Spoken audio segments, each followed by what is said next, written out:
В завершении выпуска Алданский социально-реабилитационный центр для несовершеннолетних переезжает. Он будет располагаться в поселке Верхний Куранах на базе местного детского сада. Как отмечают в администрации, мера вынужденная и временная. Татьяна Вахнина продолжит.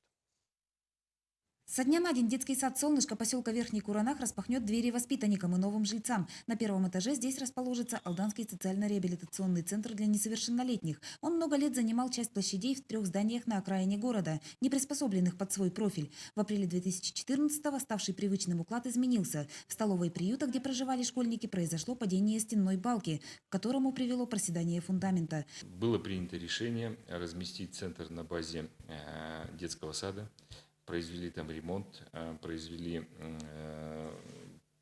все работы, которые нужны для приспособления этого центра под Тукам. Переезд в Верхний Куранах оказался мерой вынужденной, однако сопряженной с рядом сложностей. Осуществление части функций центра станет невозможным. В частности, прекратит работу группа дневного пребывания дошколят из малоимущих семей. Посещать садик в соседнем поселке проблематично. Наверное, придется им отказать, потому что им возить будет очень сложно в Куранах. А будут только те дети, которых действительно мы не можем никуда разместить, только как вот на пребывание в стационарном отделении.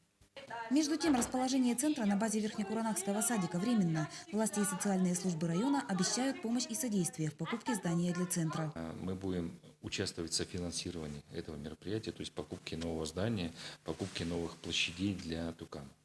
Смотреть в будущее сотрудники реабилитационного центра стараются с оптимизмом. Решение вопроса о покупке здания для центра ожидается в начале 2015 года.